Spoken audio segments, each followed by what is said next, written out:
Hivi sasa imetimia saa 10 kamili alasiri kwa saa za Afrika Mashariki, ambayo ni sawa na saa 9 kamili alasiri kwa saa za Afrika ya Kati. Leo ni Jumanne ya Juni 3 mwaka 2025.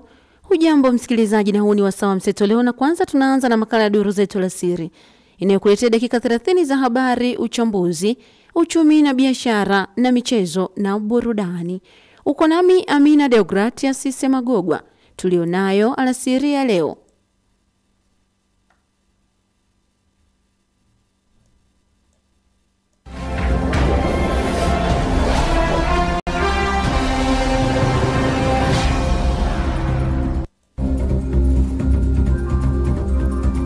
Waziri Mkuu Kassim Majaliwa asema maadhimisho ya siku ya mazingira duniani kitaifa mwaka huu kutakuwa na midahalo kuhusu utunzaji wa mazingira.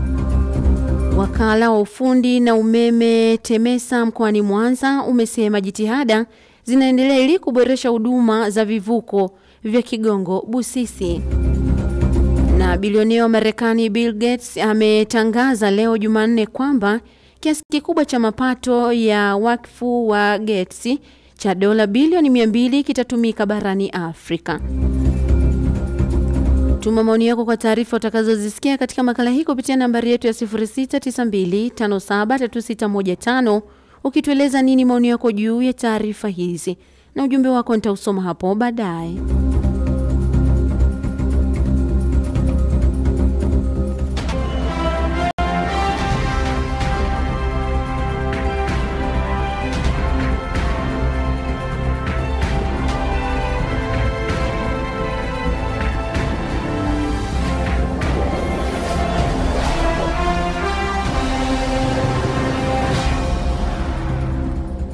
Tunaanza na taarifa ya habari kisoma kwako na Zawadi Bashemela. Karibu. Asante Amina. Kwanza ni habari za kitaifa.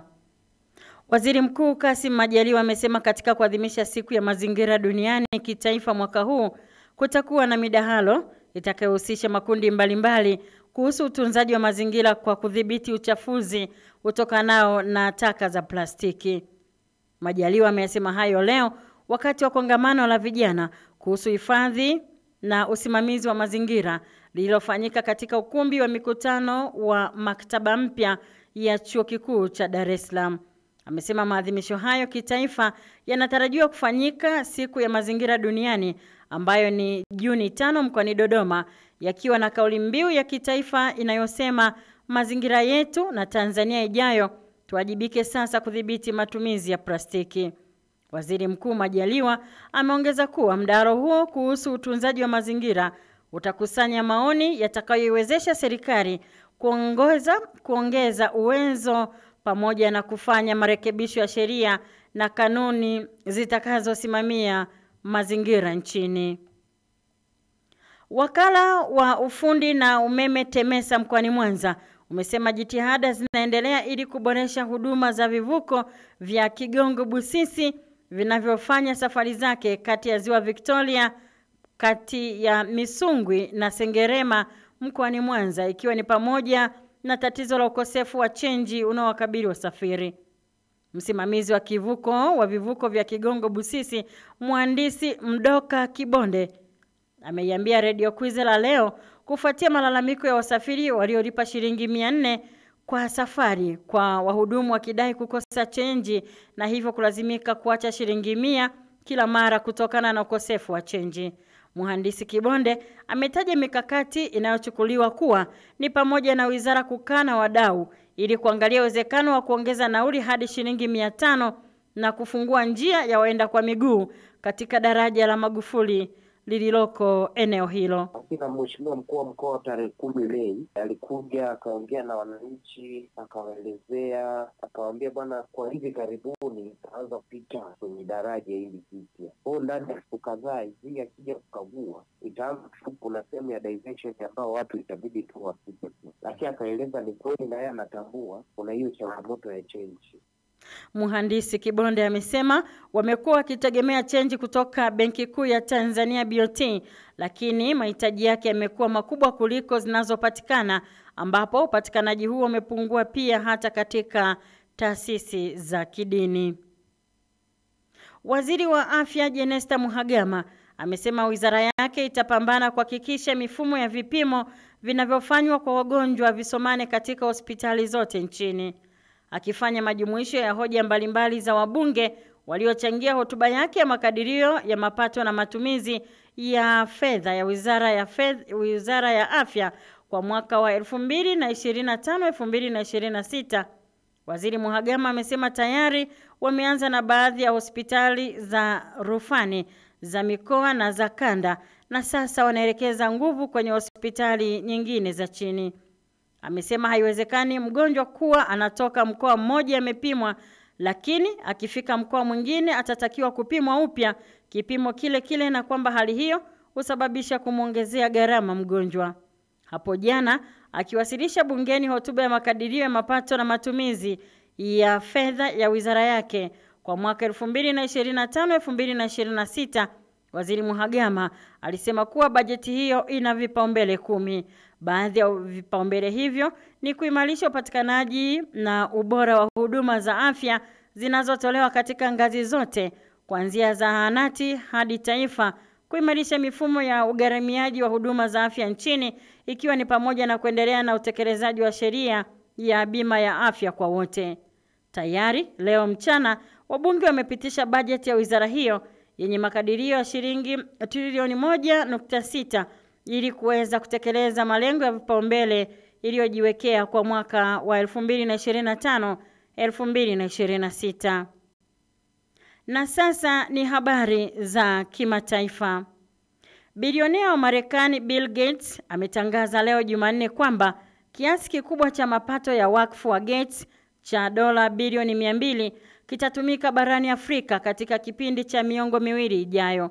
Gates ambaye Mei 8 mwaka huu alisema kuwa atafunga wakfu huo ifikapo mwaka 2045. Ametoa ahadi hiyo alipokuwa akiwahutubia viongozi wa Afrika mjini Addis Ababa nchini Ethiopia.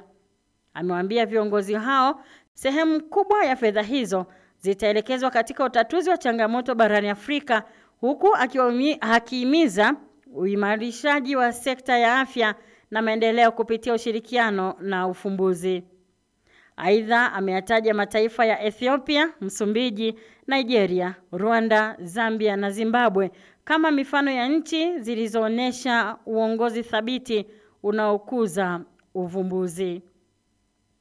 Na mamilioni ya raia wa Korea Kusini wanapiga kura hii leo kumchagua rais mpya katika uchaguzi wa mapema baada ya Rais Yoon Suk Yeol kuondolewa madarakani. Kura zote za maoni zimemweka mbele mgombea wa kiliberali Lee Jae-myung, huku utafiti wa karibuni uliofanywa na shirika la Gallup ukionyesha 49% ya washiriki wakimchukulia kama mgombea bora zaidi. Kim Moon-so wa chama cha kihafidhina cha People's Power PPP alimfuatia Jae-myung kwa 35% kwenye utafiti huo. Yoyote atakayeshinda kwenye uchaguzi huo atalazimika kuanza mara moja kushughulikia masuala kuanzia ya kiuchumi, kiwango cha uzazi na udhibiti wa mipango ya silaha inayozidi kuimarika ya Korea Kaskazini. Wazua. Msikilizaji, wema ni akiba. Wazua. Na huo ndio mwisho wa duru habari jioni ya leo. Endelea kutufuatilia katika mitandao yetu ya kijamii, Instagram, TikTok na X @Radio Kwizera FM, YouTube Kwizera TV na website yetu radiokwizera.co.tz. Saa 2 usiku utasikiliza taarifa nyingine ya habari.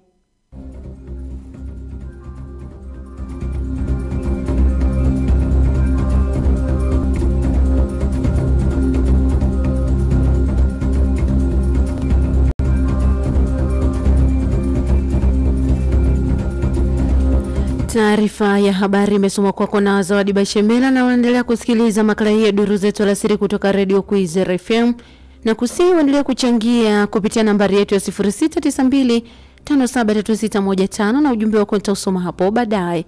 Unaendelea kusikiliza duru zetu alasiri, habari kuu leo hii.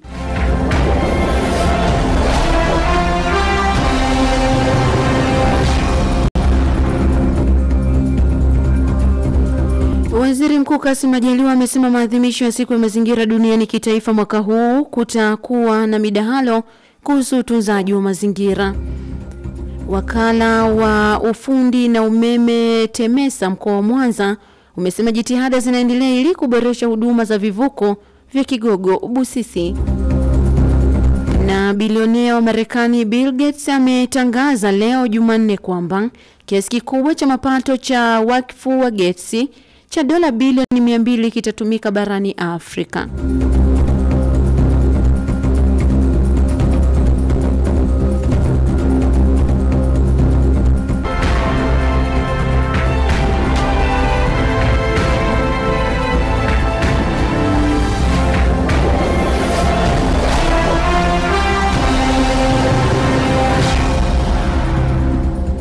Ikiwa tayari ni saa 10 na dakika 11 alasiri kwa saa za Afrika Mashariki, ambayo ni sawa na saa 9 na dakika 12 sasa kwa saa za Afrika Kati.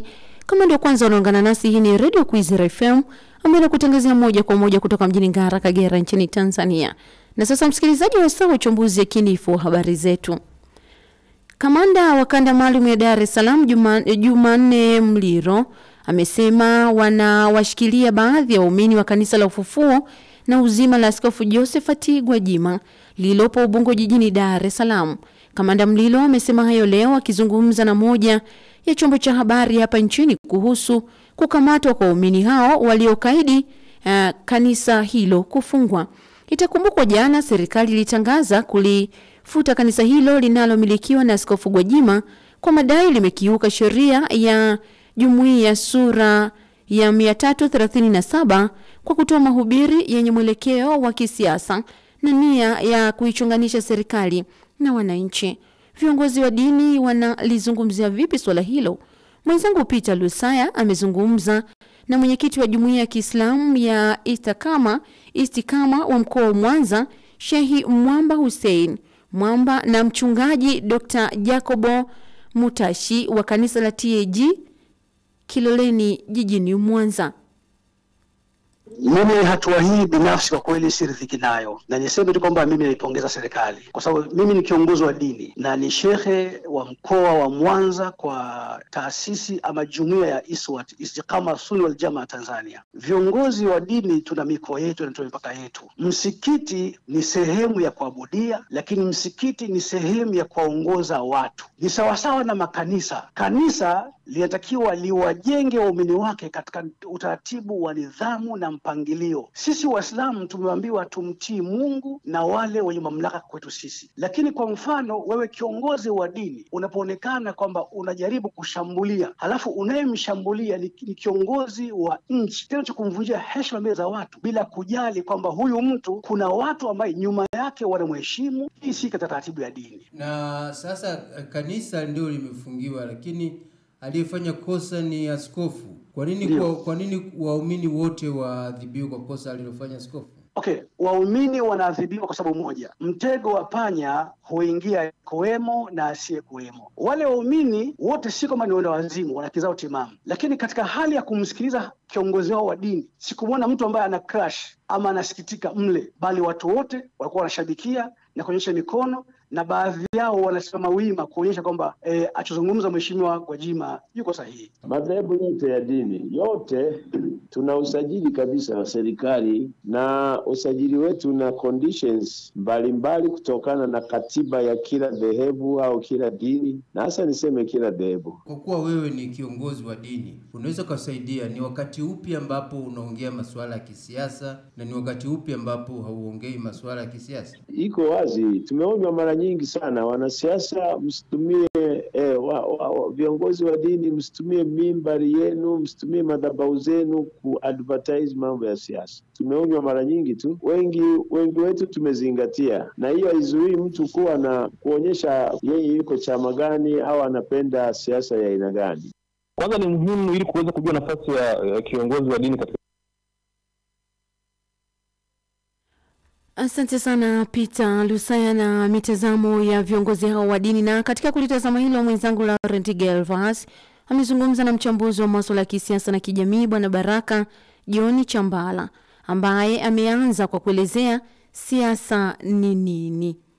Siasa ni muhimu kujua siasa ni kitu gani. Nianze kutafsiri kwa upesi ni kwamba siasa ni mchakato, utekelezaji au matendo yote yanayohusisha na namna ya kuweza kutawala, kuongoza au kufikia utawala. Mahusiano ya viongozi wa dini au dini na siasa hauwezi ukatenganisha. Ni maneno mara nyingi tunatumia kwa makosa sana. Upo uhusiano mkubwa sana wa dini na siasa, na si jambo ambalo ni jipya, ni jambo ambalo mimi naweza kusema ni asili tangu zamani.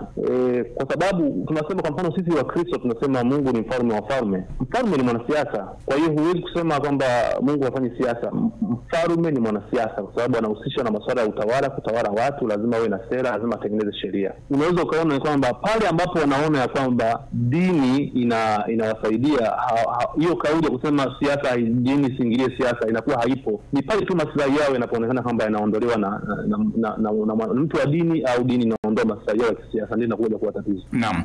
Asante Bwana Baraka John Chambara kwa mtazamo wako huo. Kwa nini viongozi wa dini huombwa kushirikiana na serikali katika masuala ya kuhamasisha amani, lakini viongozi hao wa dini wanapojaribu kuikosoa serikali pale inapoenda tofauti, mara nyingi wamekuwa kikutana na mbinyo? Unafikiri hapa shida ni nini? Siasa ni mlango uchumi, na ambao kwa hizi siasa ni watu. Wanaitwa viongozi, wanaitwa marais, wanaitwa wabunge, lakini ni watu. Lakini siasa hiyo wameitumia kama mlango wa uchumi wa kufikia malengo yao. Siasa ni kazi. Ndio maana tume inatangaza nafasi, watu wanaenda kuchukua fomu kwenye vyama vyao. Huyu ni mchujo. Kwa hiyo hii ni kazi kabisa. Sasa hawa wafanyakazi ambao unaweza kusema wanafanya kazi katika siasa, wao wanakuwa ni tatizo pale wanapogundua ya kwamba uendeshaji wa dini yako au imani yako inahatarisha kazi yao. Kwa hiyo hapa kwa kifupi ni swala la maslahi kwamba wao wanatawala, na hii dini inachokifanya ni kwamba inatuondoa kwenye huu utawala, na kituondoa kwenye utawala maana yake imetuondoa kwenye mlango wa uchumi ambao ni kwa ajili ya familia zetu, ukoo wetu na watu wetu, lakini pia inatuondoa kwenye zile heshima ambazo tumejitengenezea na vitu kama hivyo. Hakuna kitu kingine zaidi ya hicho. Wananchi au na waumini wa dini mbalimbali wanapaswa kuzichukuliaje kauli hizi za viongozi wa dini kuhusiana na masuala ya kisiasa? Kitu cha kwanza ni kwamba lazima watu wajue uhalisia kwamba hakuna namna ambayo tunaweza kutofautisha vitu hivi, isipokuwa panatakiwa kuwa na kiasi tu. Sawa, yani inatakiwa kuwa na kiasi tu ya namna ambayo viongozi wa dini wanapaswa kuwasilisha mambo yao. Sawa, wasizungumze vitu katika namna ambayo labda ya kutaja dini ya mtu, ama ni kiongozi kumkataa mtu moja kwa moja kwa kusema kwamba huyu ni dini yake hatufai kwa sababu ya dini yake. Wanatakiwa watu watazame vitu kwamba viongozi wa dini waweze kuyakosoa mambo katika mtazamo wa kisera au mtazamo wa kisheria au katika mtazamo wa kitaalamu. Kundi la kigaidi lenye mfungamano na mtandao wa Al-Qaeda katika eneo la Saleh magharibi mwa Afrika limedai kufanya mashambulizi kadhaa nchini Mali na kuua makumi ya wanajeshi. Katika shambulio la jana, genge hilo la kigaidi linalojiita Jamaa Nusrat ul-Islam wa al-Muslim lilisema limeshambulia uwanja wa ndege wa kijeshi na mamluki wa Russia katika mji wa Bolkes, eneo la kati la Donetsk, na kuwa askari kadhaa. Habari zaidi zinasema kuwa wakazi wa eneo hilo walilazimika kujificha kutokana na kupamba moto makabiliano ya risasi baina ya wanajeshi wa Mali na wanamgambo hao. Mwenzangu Laurent Gelvas amezungumza na mchambuzi wa masuala ya kisiasa na kijamii, mwanamajumui wa Afrika, Bwana Adrian Sebudema. Kwanza ameanza kwa kumuuliza Mali anautazama vipi usalama wa Mali, moja ya mataifa ya Sahel ama AES, umoja wa Sahel, ambao kimsingi ni moja ya nchi zilizopinduliwa na mwanajeshi Hassan Goita, bado kidogo huko mashakani, japo kwa ripoti kadhaa zinaonyesha kwamba tayari kidogo wameweza kudhibiti waasi kadhaa, lakini pia kuna migodi mingi kama 4 walishaikomboa kutoka kwa waasi. Kwa hiyo mimi ninavyoona ni kwamba usalama wa Mali kwa namna moja ama nyingine umeboreka, lakini bado wanaathiriwa na haya mashambulizi makubwa, kwa sababu tujue huu mtandao ni mkubwa na huko nyuma ya watu wakubwa sana, lakini pia ikiwemo Ufaransa. Tulitarajia wakati mapinduzi yanafanyika ya kijeshi ilikuwa ni pamoja na issue za kiusalama, lakini baada ya kiongozi wa kijeshi kuwa ameingia, tumeshuhudia tena haya mapambano yanaibuka. Pengine wamekwama wapi katika mifumo ya kiulinzi? Mimi nadhani kwa sababu pia kuna ushahidi upo kwamba Wagner wako ndani ya Mali pia, ambao Wagner ni wa Urusi. Mimi naona walipokwama ni kwamba wale waasi tayari walikuwa walishazoea maeneo ya Mali. Kwa hiyo wana maeneo makubwa, lakini pia wana uzoefu nayo. Kwa hiyo kinachowasumbua zaidi ni wale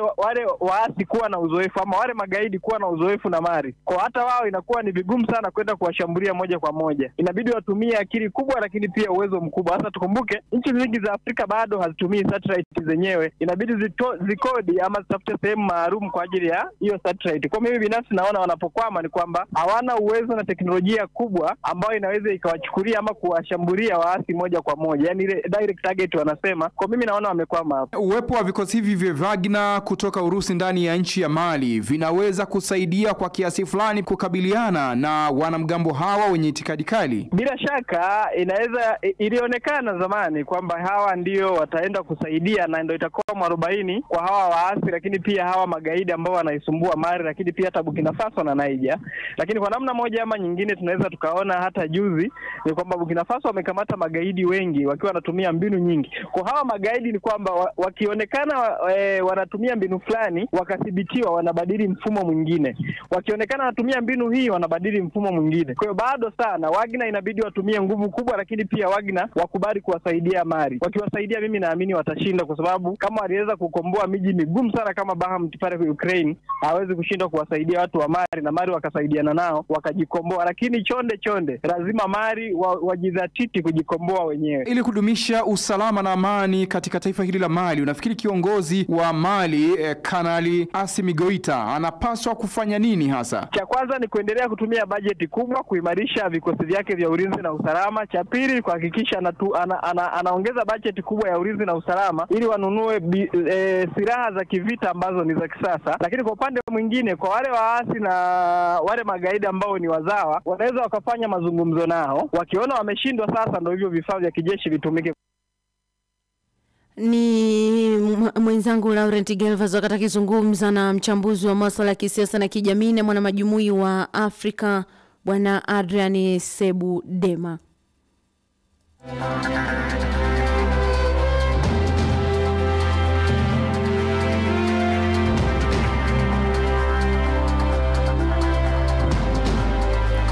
Asante sana msikilizaji kwa kuendelea kusikiliza makala hii ya Duru Zetu Alasiri, na sasa ni Duru Uchumi na Biashara, ambapo tunaanza na taarifa kuwa viongozi wa wafanyabiashara wa mitumba katika soko la Mnarani maarufu kama Loliondo lililopo eneo la Tangini mjini Kibaha meanza rasmi zoezi la kugawa maeneo kwa ajili ya kupisha maboresho ya soko hilo yanayotarajiwa kuanza hivi karibuni. Akizungumza leo, mwenyekiti wa wafanyabiashara hao Elia Matinya amesema zoezi la ugawaji maeneo linatarajiwa kukamilika leo ili wafanyabiashara wapate muda wa kujiandaa kwa ajili ya siku ya soko inayofanyika kila Jumamosi. Na kwingineko ni kwamba serikali kwa ushirikiano na Umoja wa Ulaya, shirika la maendeleo la mitaji ya Umoja wa Mataifa na wadau wengine wa maendeleo imezindua rasmi mkakati wa mawasiliano wa kitaifa wa nishati safi ya kupikia pamoja na kampeni ya kitaifa ya uhamasishaji kuhusu matumizi ya nishati safi majumbani. Uzinduzi huo umefanyika katika hafla maalum iliyofanyika jijini Dodoma na kuhudhuriwa na zaidi ya washiriki 250 wakiwemo viongozi wa serikali, wawakilishi wa mashirika ya maendeleo, sekta binafsi, taasisi za elimu na utafiti, wanahabari na mashirika ya kiraia, ishara ya mshikamano wa kitaifa katika kuhakikisha jamii inatumia nishati safi kwa afya bora, mazingira endelevu na ustawi wa kiuchumi. Ni hayo tu katika Duru Uchumi na Biashara kwa siku ya leo.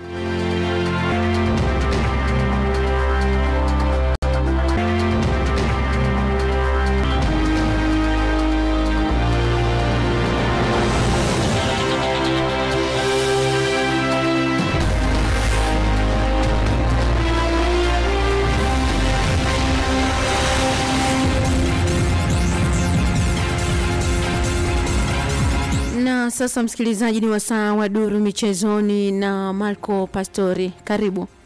Asante sana. Ninayo machache ya kukufahamisha kati ya yale mengi na kubwa zaidi ikiwa ni mwendelezo wa zile tetesi za soka hapa kwetu Tanzania. Faisal Salum akihusishwa kuelekea kurejea katika mitaa ya Jangwani, ili hali akihusishwa pia kuelekea pale katika mitaa ya Msimbazi. Ni moja ya taarifa ambayo bado kwa walio wengi inazidi kuwavutia na kuangalia namna gani, je, itawezekana kweli kwa nyota huyu kwenda kwa Simba ama kurejea alikokuwa mwanzoni kwa maana ya pale mitaa ya Jangwani. Yote hayo tukae tu kwa kusubiri ili kuona, je, mambo haya yatawezekana. Lakini moja pia ya taarifa nyingine ni kuhusiana na mpira rasmi ambao umetambulishwa. Mpira huu utatumika kwa ajili ya mechi za ligi kuu ya Uingereza kwa msimu ujao kwa mwaka 2025-26 ambao unafahamika kama Puma Orbiter Ultimate PL. Sawa bana, na mpira huo mpya umeonekana rasmi na ambao kuanzia mwezi Julai utakuwa kwenye mfululizo wa mechi za majira ya joto katika Premier League, na utatoa pia fursa kwa watazamaji duniani kote kuuona kwa mara ya kwanza. Na mpira huo bana utaanza kutumika rasmi kwenye wiki ile ya tarehe 16 Agosti ambapo mechi za ligi kuu ya Uingereza zitaanza kuonekana. Lakini mbali na taarifa hiyo pia kimataifa nako huko kunazo taarifa nyingi pia ambazo zinahusiana na kimichezo zaidi, kubwa zaidi likiwa ni tetesi. Lakini utakumbuka swala la Simba na Yanga. Kwenye taarifa ambazo zimetoka mpaka jana, klabu ya Yanga imeonyesha zile mechi zake ambazo zimesalia. Sasa kwenye hizo mechi ambazo zimebaki, mechi ya dabi haipo. Ndio. Unaona, ili hali katika ratiba ya mechi za Simba wao wameeleza mechi ya dabi ipo. Kwa swali la kujiuliza, je, taarifa hii na uwepo wa kuendelea kusisitiza kwa jambo hili litakuwaje? Tusubiri tarehe ifike. Kwa hakika. Ndio. Asante Amina. Asante sana Marco, tukutane baadaye. Shukran. Asante.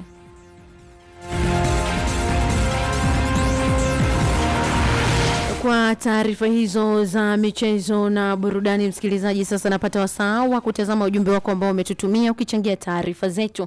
Mwinjilisti wa kanisa la Anglikani Muhange Kakonko anasema makosa ya mtu mmoja yasiligharimu kanisa. Askofu Gwajima ni kweli amekosea serikali na sisi wananchi, lakini dini halijakosea kiasi cha kufungwa. Maamuzi yaliyofanywa na serikali kulifungia kanisa la Askofu Gwajima ni jambo jema, kwani kiongozi huyu alikuwa anaelekea kuichafua sifa ya Tanzania, kwani siasa haingiliani na dini kabisa. Huyu ni mjukuu wa Seruyanda. Hayo ni mafupi, ni ujumbe mchache tu ambao umetutumia ukichangia taarifa zetu. Nikukumbushe tu machache kati ya yale ambayo tulikuletea kwa siku ya leo.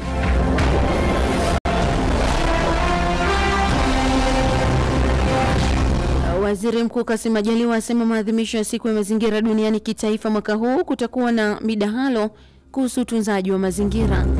Wakala wa ufundi na umeme TEMESA mkoa wa Mwanza umesema jitihada zinaendelea ili kuboresha huduma za vivuko vya Kigongo Busisi. Na bilionea wa Marekani Bill Gates ametangaza leo Jumanne kwamba kiasi kikubwa cha mapato ya wakfu wa Gates cha dola bilioni 200 kitatumika barani Afrika. Kufikia hapo ndio tunafikia mwisho wa makala hii ya Duru Zetu Alasiri. Kwa niaba ya Zawadi Bashemela aliyekusomea taarifa ya habari, Laurenti Gelvaz ambaye ndo mwandaaji wa makala hii, mimi ni Amina Deogratias Semagogwa, nasema asante kwa kuwa nami. Endelea kusikiliza Mseto Leo.